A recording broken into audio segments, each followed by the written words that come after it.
You're not silent. This is Rodney G. Thanks for being here on your Monday. And I want to let you know that I have on the website that you get access to all of the Scarred Not Silent podcasts.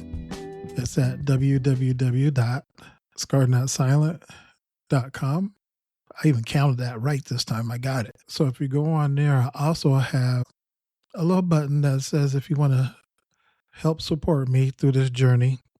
And it has a different monthly rates on there, anywhere from $3 a month to $10 a month. Anything you could do would be excellent, just to keep me moving. This is, it's not free, as many people think. It's not a lot, but it's not free. So just to keep it moving, that'd be greatly appreciated. And then when you go on to that website, there's to the right, there's a small box that says help support. That would be so much appreciated. Now, where have we left off? Had talked about a lot of things. Some things wasn't necessarily expected at the time, but we got through it. And I got my kidney. And now the recovery time. So for me, it was about a week in there. I think it was exactly a week in the hospital. I still had my friend there that would come throughout the day and monitor and sit with me, as well as my wife. And then the donor, which it was my friend's wife at the time, she was still going through her recovery, but it was at the house. Most of the time, the donors get out quickly.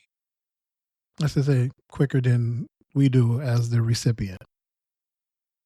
So she was able to be at the house, and my wife was helping her through her healing process.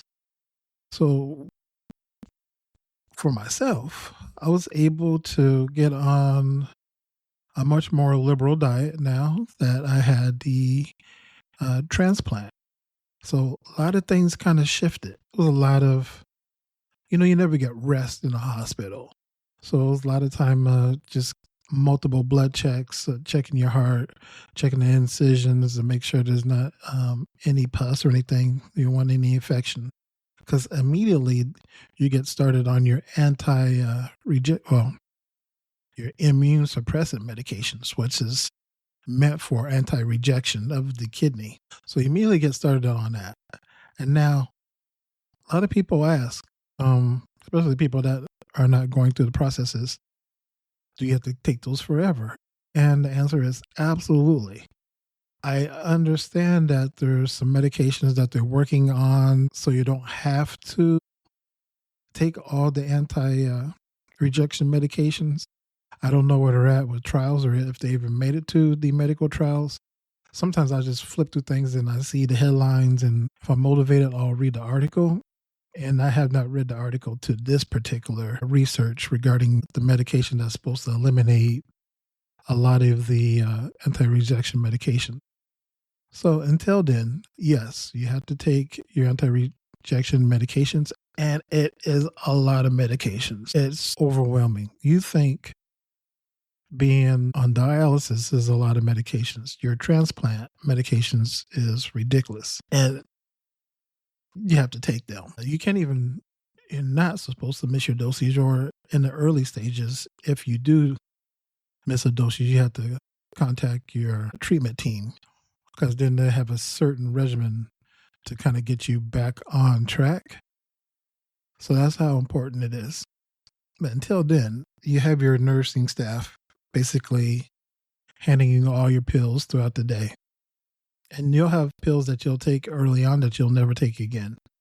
But in the beginning, yes, you'll have a lot. And you have a lot of time. And for myself, I didn't really experience a whole lot of pain. I had, some tubes coming out of me. You had some draining tubes. You had, of course, your cords to monitor everything.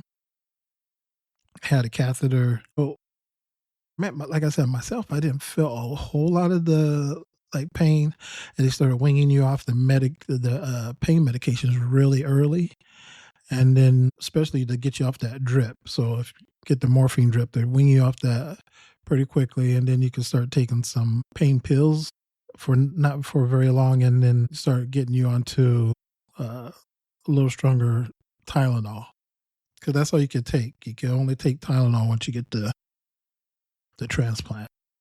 And like I said, I'm not a medical professional, so make sure you consult with your medical professionals. This is just what I experience. So make sure if you have any questions to contact your either dialysis center or treatment team. And speaking of dialysis center, I'm glad I said that, because really, once you get off once you get the kidney, you'll be off of the dialysis. And now, certain instances, you may remain on dialysis if your kidney didn't automatically just kind of start up by itself. However, if you need that thing to get a little jump start, then you'll have to go ahead and stay on that dialysis for a little bit longer until your kidney starts to make the urine and starts to filter out the urine or the toxins. But in my instance, it kicked in, and then you're off of dialysis, which means you will no longer be part of your dialysis team. So you will not go back to your dialysis center. For me, DaVita. This also means that that support that you was receiving, if you had the support from the dialysis organizations such as myself from the American Kidney Fund, that will no longer be available to you either. So those reimbursements that you might have received from the co-payments will no longer be available to you, because now you have your end goal, you have a kidney. So just a little FYI there. So there's like a lot of things to think about. You probably won't even know that unless you go back into your center. I think they actually send you a letter. So it's good to kind of get that heads up. But you'll sit inside that hospital for, like I said, for myself, 5 days. The beauty of it is that like I said, your diet is much liberal, but you also have still some limitations, as if you had high blood pressure. Then you have to watch your salt in your diet. So it's not all just eating whatever you want. It wasn't like you could order pizzas to your room, although some of the hospitals actually have pizzas available to you. So you might be able to get a pizza through the dining services. Let me see. Much of it is you're just sitting there recuperating, and at some point you have to get out of bed and walk around. You can't stay in bed because you don't want to get first blisters, pneumonia, because your lungs might not be as strong as they used to because you're still healing.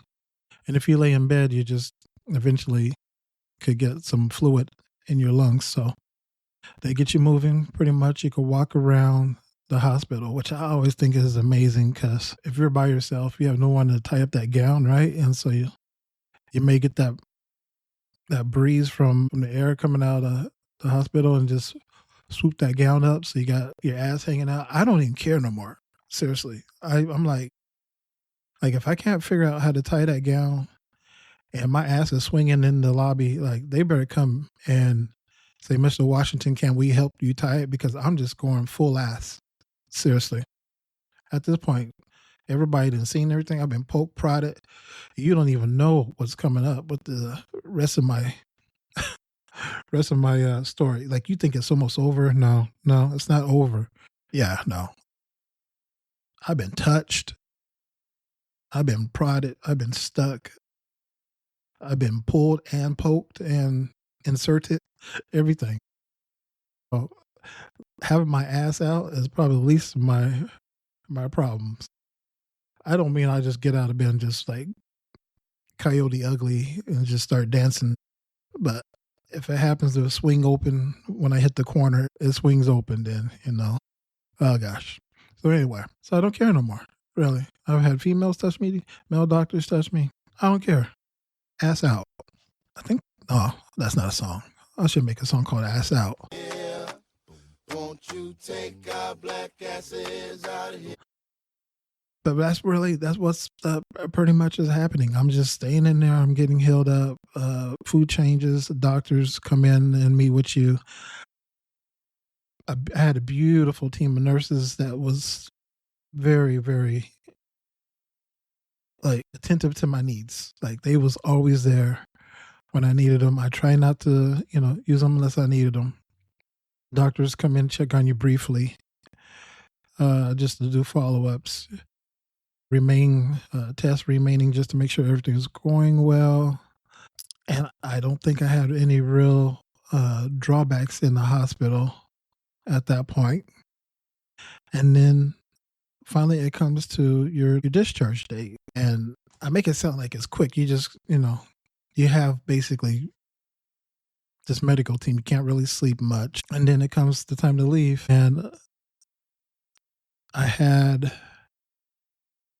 the beautiful opportunity of, now this is like touching, is when you get ready to go, your staff lines up and you ring a bell and you do your, because you're still in the wheelchair, and they, somebody pushes you, my wife, or you could have staff, and you're going down the lane with the crowd clapping for you, and it's just one of those moments that lets you know that you crossed to a different path in your life.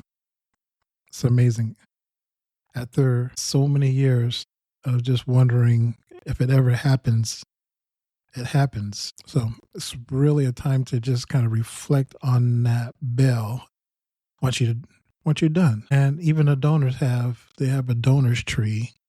So for all the donors, they have like this tree, and they have a little plaque that they'll put up there for the donors. So it's just amazing time to really just, and you spend so many times with these nurses. They come in and they do these long hour, 12-hour shifts. And you just sometimes, I always end up getting like, I feel like I'm doing like life coaching with them, because I'm always make conversation and talk to them. And then I guess they feel real comfortable. So they talk to me, and, I learn some interesting things about their profession, and sometimes not the glorious parts of it. But those are all stories that you gain in the hospital. Just be respectful to your staff. They're there to really take care of you and serve you the best as they can. All right. This is Rodney G. Scarred Not Silent. Thank you for being here. And we'll be back? And I'll be out of hospital in our story. And we'll just start healing and moving on at this point. All right. Thank you. If you wake up, you have a purpose.